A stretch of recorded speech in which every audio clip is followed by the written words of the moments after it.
All right, takedowns.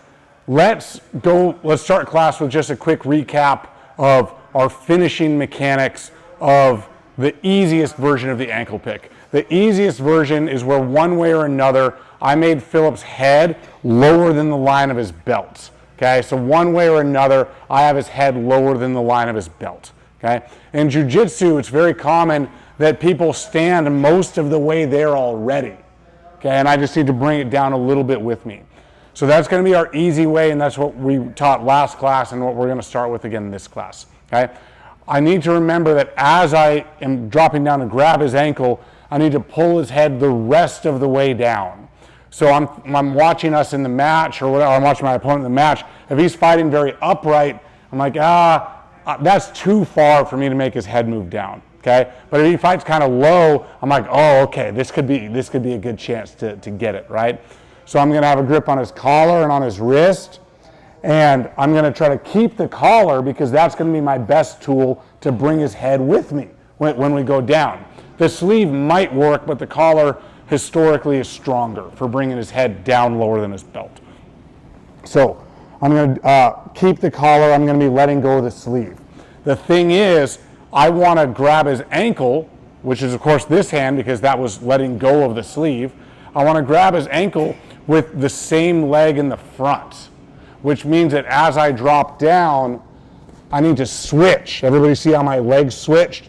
Now I can grab his ankle, and I'm going to pull my own elbow to my hip bone while trying to keep his head lower than the line of his belt until he starts falling down to the ground. Okay? If I release the collar by accident and he stands up, my ankle pick is going to be much more difficult, if not entirely unsuccessful. Okay? So what we're really drilling right now is this habit of trying to get their head lower than their belt.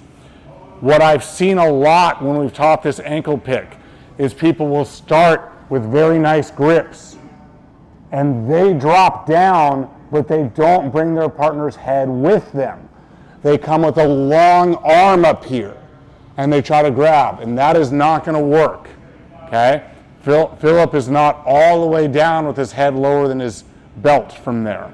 So when I come down, I need to be almost trying to make my elbow hit the mat, and that's going to bring his head down the rest of the way. So we're here. I'm thinking about my elbow coming almost to the mat. It doesn't have to actually hit the mat, of course, but you see the difference between the two. Now when I pull this, it's quite strong, and I've got a really good control from there. Okay? So that's a really important detail to making that move work. Also, there are some people, they're typically at a very high skill level, but you see this at like Master Worlds and things like that at the black belt level, that are incredibly good at what is basically a flying arm bar when I leave my arm very long from there. The guy who actually won, I think he won double gold at I think it was Master 2, my age category for Master Worlds this year, won a bunch of matches with a flying armbar like that. Typically it was off somebody trying to sit down to guard, and they would sit down like this, and he would jump and armbar this arm because they're leaving it too long. But it's almost the same position, right? So when I'm coming down, I need to bring my elbow to me in a nice safe position from right there, okay? So we'll just start with those basic finishing mechanics. Your partner's going to be basically still with their feet. I'm going to be basically still with my feet. And I'm going to really get this good muscle memory of bringing their head down below their belt and making sure I'm switching my feet so that the hand I'm grabbing with is the front knee. Even though typically I fight with the other knee to start in front, I got to do the switch to go get it. Okay? Do you need to see? Questions before we try? Okay, 1, 2, 3.